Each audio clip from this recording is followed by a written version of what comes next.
Hello, hello, hello, everybody. My name is Tentacus, and tonight we're playing Dagon. So I tried my damnedest to play The Sinking City, which is based on the Call of Cthulhu, a H.P. Lovecraft short story, which anyone who knows me knows I love H.P. Lovecraft more than any other author.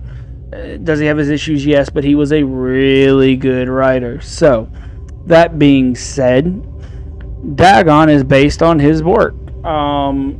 I tried to play The Sinking City, had some issues, had to uninstall it. I'm going to reinstall it, see if I can't try it again. But for now, let's start with Dagon.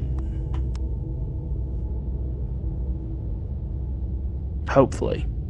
Dagon is a faithful interactive adaptation of H.P. Lovecraft's work focused on story and atmosphere. You will not find difficult choices, action sequences, or inventory management here, and movement is limited to progressing through location along with the plot. Okay, so I do really like interactive adaptations. I do like games that focus on the story and atmosphere. I'm more into something where we interact and have a bunch of other stuff going on, but it's okay. We'll give it a try and see how it goes. I'm writing this under an appreciable mental strain, since by tonight I shall be no more. Okay. During the game, you'll encounter interactive elements. Some of them will allow you to continue your journey. Others reveal interesting facts about the original short story, its historical background, and the author. Some of the trivia is hidden, and in order to find these secrets, focus your eyes and look for the Elder sign. You can also access all the found facts later. They will be available in the main menu. Okay. Penniless, and at the end of my supply of the drug which alone makes life endurable, I can bear the torture no longer, and shall cast myself from this garret window into the squalid street below. Yeah, it's pretty faithful. Do not think from my slavery to morphine that I am a weakling or a degenerate. When you have read these hastily scrawled pages, you may guess, though never fully realize, why it is that I must have forgetfulness or death. Morphine. Okay. It was in one of the most open and least frequented parts of the broad Pacific that the packet of which I was supercargo fell a victim to the German sea raider. Wait, so I can't even walk around.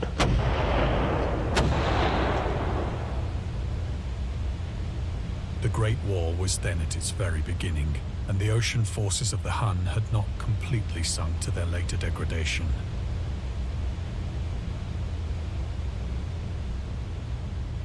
Okay. So that our vessel was made a legitimate prize, whilst we of her crew were treated with all the fairness and consideration due us as naval prisoners.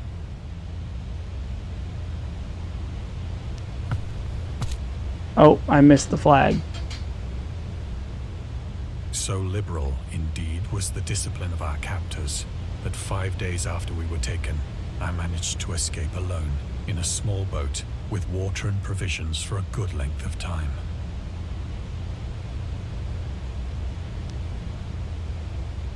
Okay, I can't go back and look at the flag.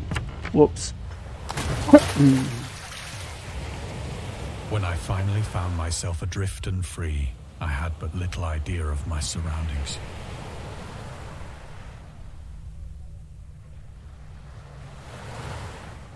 Never a competent navigator. I could only guess vaguely by the sun and stars that I was somewhat south of the equator. Of the longitude, I knew nothing, and no island or coastline was in sight.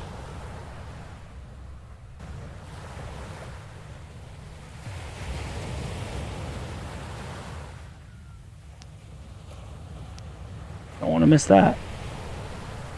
The weather kept fair, and for uncounted days I drifted aimlessly beneath the scorching sun, waiting either for some passing ship or to be cast on the shores of some habitable land. Okay. I'm trying to make sure I collect everything. I don't want to miss anything. But neither ship nor land appeared, and I began to despair in my solitude upon the heaving vastness of unbroken blue. It will be cool to... happened whilst I slept. Its details I shall never know. For my slumber, though troubled and dream-infested, was continuous. Oh, shit. Alright, so, even though I know how the story goes, it's going to be really nice to see it, like, not just have to read about it, but be able to see it. When at last I awoke, it was to discover myself half sucked into a slimy expanse of hellish black mire, which extended about me in monotonous undulations as far as I could see.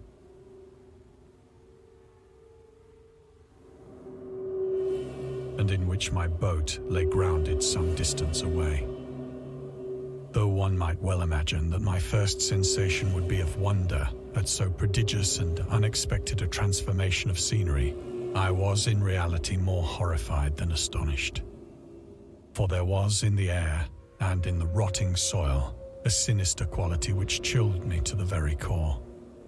The region was putrid with the carcasses of decaying fish and of other less describable things which I saw protruding from the nasty mud of the unending plain. Perhaps I should not hope to convey in mere words the unutterable hideousness that can dwell in absolute silence and barren immensity. There was nothing within hearing and nothing in sight save a vast reach of black slime. Yet the very completeness of the stillness and the homogeneity of the landscape oppressed me with a nauseating fear. The sun was blazing down from a sky which seemed to me almost black in its cloudless cruelty, as though reflecting the inky marsh beneath my feet.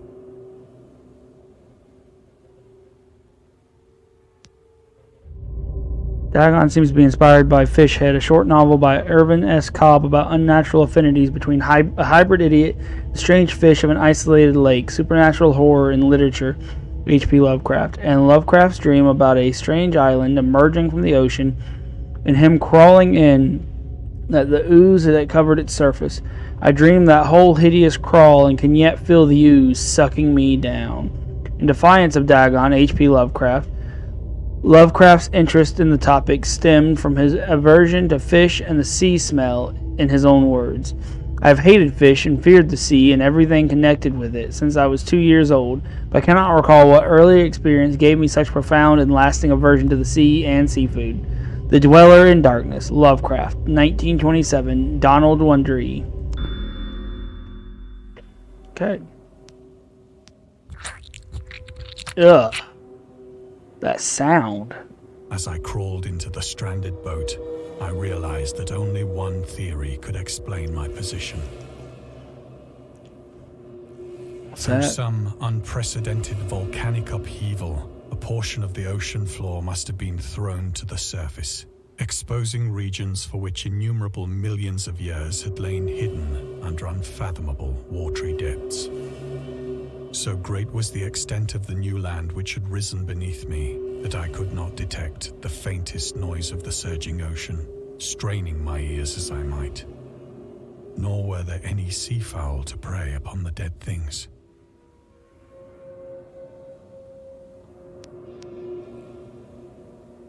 Anything else I can see? No? Okay, we're going to continue on. For several hours I sat thinking or brooding in the boat, which lay upon its side and afforded a slight shade as the sun moved across the heavens. As the day progressed, the ground lost some of its stickiness and seemed likely to dry sufficiently for traveling purposes in a short time. That night I slept but little, and the next day I made for myself a pack containing food and water, preparatory to an overland journey in search of the vanished sea and possible rescue.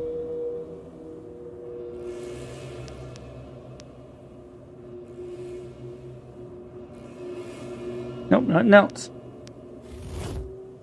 On the third morning, I found the soil dry enough to walk upon with ease. The odor of the fish was maddening, but I was too much concerned with graver things to mind so slight an evil, and set out boldly for an unknown goal. Nope, nothing here.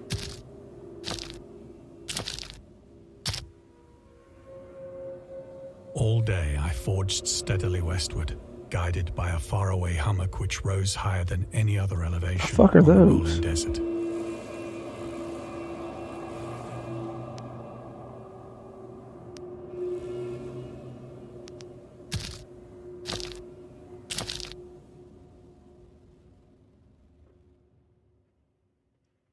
Oh, there's a well.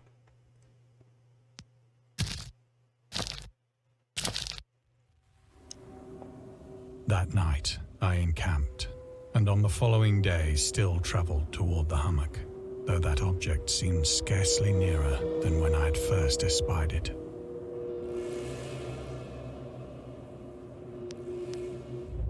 The creator of the Cthulhu mythos and fictional underwater city of Riley was convinced that life could not exist at the bottom of the ocean because the water pressure would make it uninhabitable. Today we know that the darkest depths of the ocean are home to many peculiar organisms. The deepest dwelling fish we have discovered so far, the marina snailfish, can live about 8,000 meters, more than 26,000 feet below the ocean surface in never-ending darkness and hellish crushing pressures, hundreds of times stronger than those found at sea level. Upon glancing at the modern photos of deep-sea creatures such as the anglerfish, the fangtooth, or the viperfish, and their truly Lovecraftian characteristics, it's hard not to find some irony in this.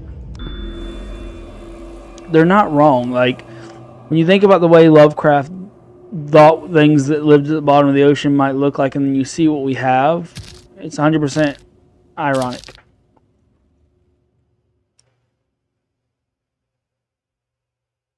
By the fourth evening, I attained the base of the mound, which turned out to be much higher than it had appeared from a distance.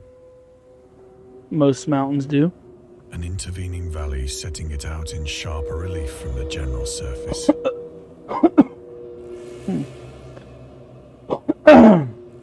There we go. Too weary to ascend, I slept in the shadow of the hill. I I wouldn't. know not why my dreams were so wild that night, You don't? but ere the waning and fantastically gibbous moon had risen far above the eastern plain, I was awake in a cold perspiration, determined to sleep no more. Such visions as I had experienced were too much for me to endure again.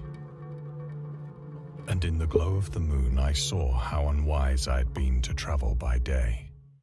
Without the glare of the parching sun, my journey would have cost me less energy. Indeed, I now felt quite able to perform the ascent which had deterred me at sunset. Picking up my pack, I started for the crest of the eminence.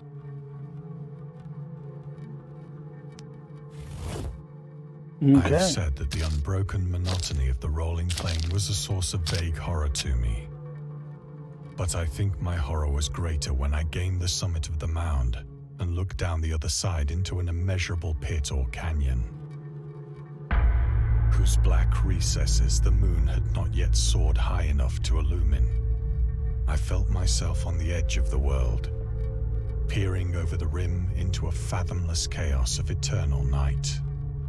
Through my terror ran curious reminiscences of Paradise Lost, and of Satan's hideous climb through the unfashioned realms of darkness. As the moon climbed higher in the sky, I began to see that the slopes of the valley were not quite so perpendicular as I had imagined. Ledges and outcroppings of rock afforded fairly easy footholds for a descent, whilst after a drop of only a few hundred feet, the declivity became very gradual. Okay, we're gonna climb down into it. Urged on by an impulse which I cannot definitely analyze, I scrambled with difficulty down the rocks and stood on the gentler slope beneath, gazing into the Stygian deeps, where no light had yet penetrated. All at once, my attention was captured by a vast and singular object on the opposite slope, which rose steeply about 100 yards ahead of me. An object that gleamed whitely in the newly bestowed rays of the ascending moon.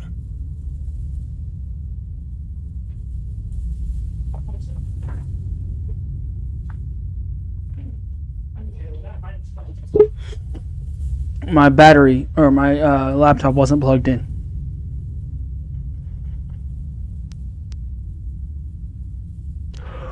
Okay, let's keep on checking. That it was merely a gigantic piece of stone, I soon assured myself. But I was conscious of a distinct impression that its contour and position were not altogether the work of nature. A closer scrutiny filled me with sensations I cannot express.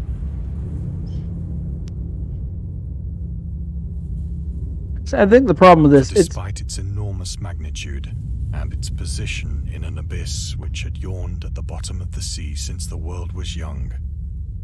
So the problem with this, as much as I love the story's great, but from a horror standpoint, in a video game, the scariest part about it is the jump scares. So I perceived beyond a doubt that the strange, there's not going to be any here. Shaped monolith, whose massive bulk had known the workmanship and perhaps the worship of living and thinking creatures. Dazed and frightened, yet not without a certain thrill of the scientist's or archaeologist's delight, I examined my surroundings more closely.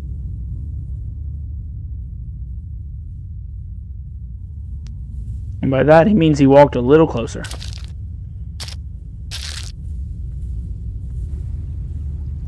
The moon, now near the zenith, shone weirdly and vividly above the towering steeps that hemmed in the chasm,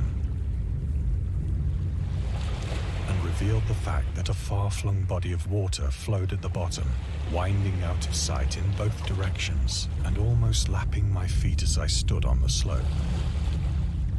Across the chasm, the wavelets washed the base of the Cyclopean monolith, on whose surface I could now trace both inscriptions and crude sculptures.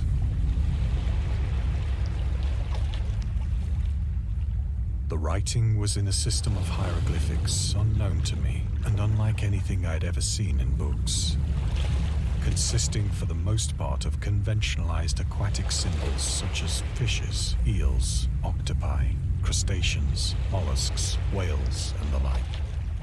Several characters obviously represented marine things which are unknown to the modern world, but whose decomposing forms I had observed on the ocean-risen plain. It was the pictorial carving, however, that did most to hold me spellbound.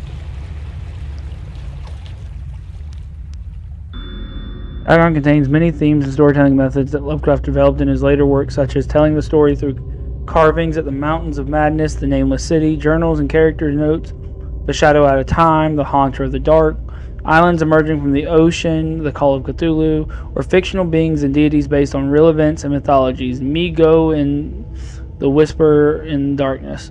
It's also considered the origins of the popular Cthulhu mythos. Some of Lovecraft's other stories also conclude in a manner similar to Dagon, but let's skip the details in order not to spoil the ending. Plainly visible across the intervening water, on account of their enormous size, were an array of bas-reliefs whose subjects would have excited the envy of a Doré. I think that these things were supposed to depict men, at least a certain sort of men, though the creatures were shown disporting like fishes in the waters of some marine grotto, or paying homage at some monolithic shrine which appeared to be under the waves as well. Of their faces and forms I dare not speak in detail, for the mere remembrance makes me grow faint. Grotesque beyond the imagination of a Poe or a Bulwer, they were damnably human in general outline, despite webbed hands and feet, shockingly wide and flabby lips, glassy, bulging eyes, and other features less pleasant to recall.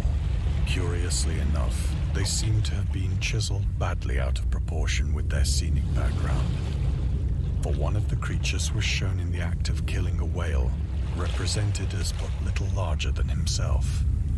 I remarked, as I say, their grotesqueness and strange size, but in a moment decided that they were merely the imaginary gods of some primitive fishing or seafaring tribe. Some tribe whose last descendant had perished eras before the first ancestor of the Piltdown or Neanderthal man was born.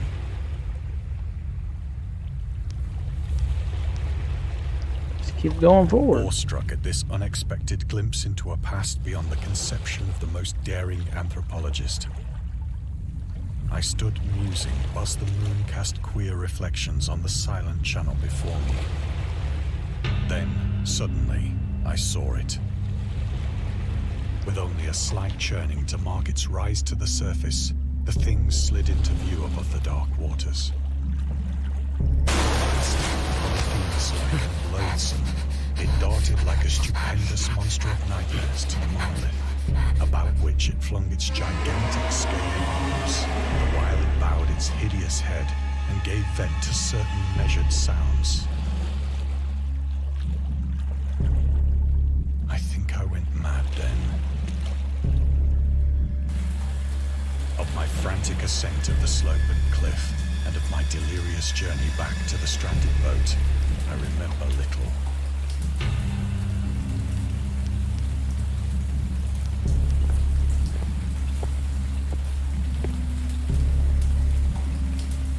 I believe I sang a great deal and laughed oddly when I was unable to sing.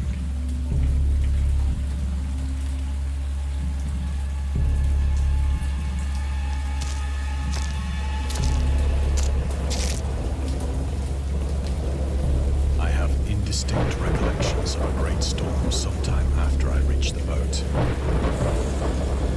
At any rate, I know that I heard pearls of thunder and other tones which nature utters only in her wildest moments.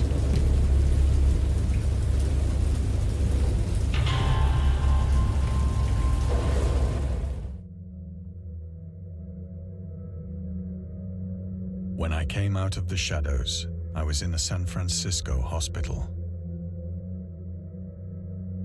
Brought thither by the captain of the American ship which had picked up my boat in mid-ocean.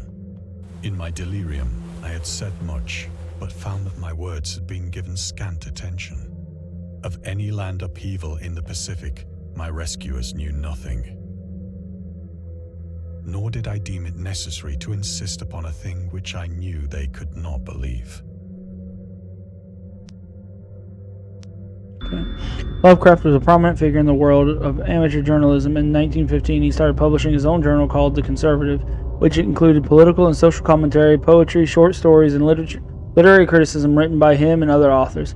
Howard was a skilled wordsmith, but he also took criticism to heart, which resulted in the decision to step away from writing poetry and concentrate on weird fiction again for the first time since his teenage years. Dagon, published in 1919, is one of the short stories written in during that period. In this example, excerpt from The Conservative, master of horror fiction explains his attitude towards warfare and the idea of world peace. Why any sane human being can believe in the possibility of universal peace is more than the Conservative can fathom. Should the entire civilized world agree simultaneously to disarm, one or more nations would undoubtedly retain secret armaments and at proper time take advantage of their more altruistic and less astute contemporaries. In a wild career of conquest against unarmed victims, no country is or ever can be above warfare until the basic impulses of the human animal shall have miraculously changed. I mean, he's not wrong. I mean, there's no chance of us ever being peaceful people. Celebrated ethnologist, and amused him with peculiar questions regarding the ancient Philistine legend of Dagon, the fish god. Dagon, was the main entity of the Philistines, worshipped throughout the Middle East, an ancient god of fertility and crops. In Hebrew, the word Dagon was a common noun for grain. The rulers of Akkad, Mesopotamia, chose him as the patron saint of their war conquest. He also appeared as the judge of the dead in an Assyrian poem and an underworld prison warden in one of the Babylonian texts. He is often mistakenly taken for a fish god due to the wrong interpretation of his name, as in Hebrew the word dag means fish.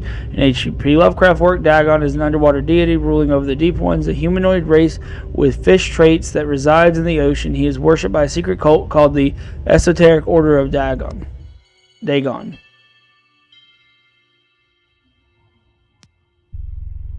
Anything else I can read about? Nope. Okay.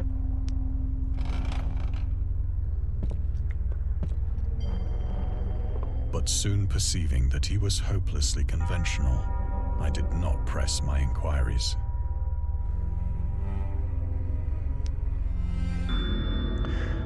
August Derleth was an American writer and anthologist. He also befriended Lovecraft and published many of his works through his company Arkham House. Although he greatly contributed to the popularization of the author's work after his death, he is surrounded by numerous controversies. One of the most questionable decisions involved introducing the good versus evil doctrine. Derleth was a devout Catholic to the Cthulhu mythos, which contrasted with Lovecraft's view of the world and his approach to cosmic horror. As a result, the author's works are often misunderstood and misrepresented in today's culture. It is also worth noting that Lovecraft was never really interested in creating a mythology, and the term Cthulhu mythos was coined by Derleth after the author left the mortal plane. Okay, well.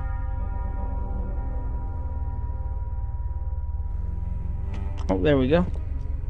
Knew it had to be around here somewhere.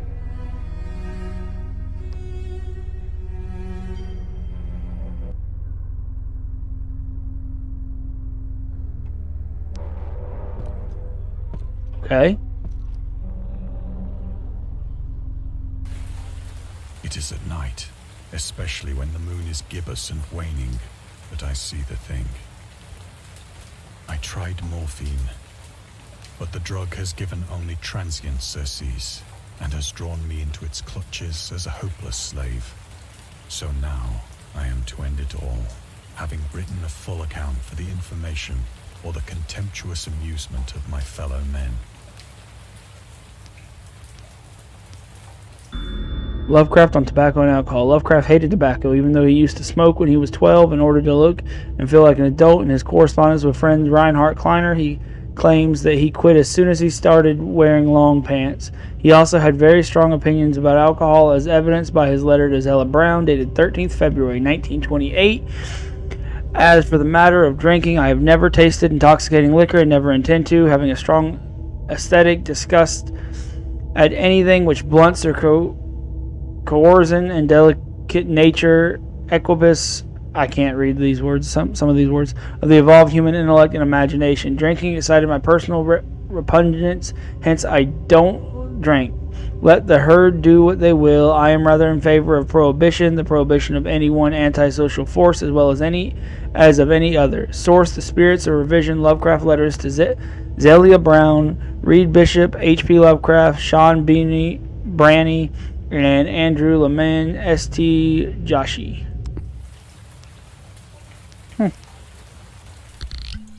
Okay. Often, I ask myself if it could not all have been a pure phantasm.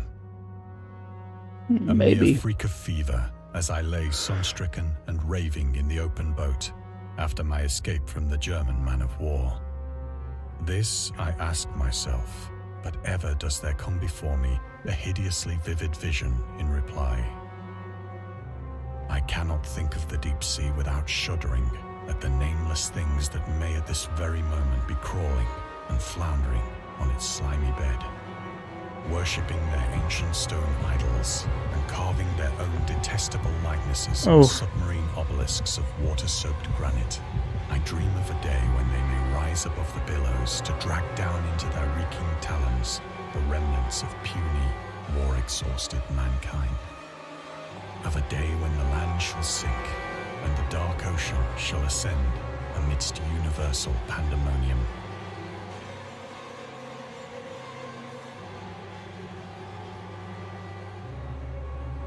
That's a scary thought right there.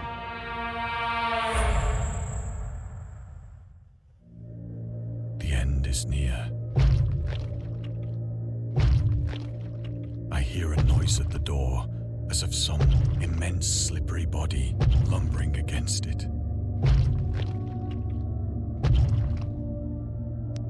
It shall not find me.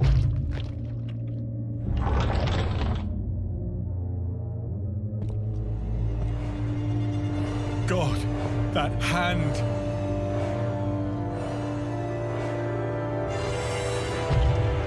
The window! The window!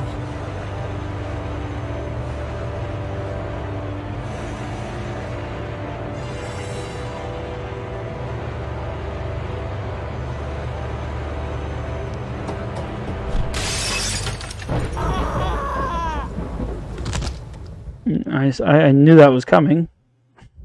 So that's it. I gotta say, not my favorite style of game. I do love the story. I recommend everyone go and read H.P. Lovecraft his works. They are amazing. Absolutely adore the work. I like the story. It just, for me, when I play a game, I want to be a little bit more immersed in it. But it was a good story. It was really cool to see all the things I had envisioned in my head put to screen. That's like, I love that movie that they have on Shudder, Color Out of Space. That's an H.P. Lovecraft work that got adapted into a movie with Nicolas Cage. Great movie, great book, or great read.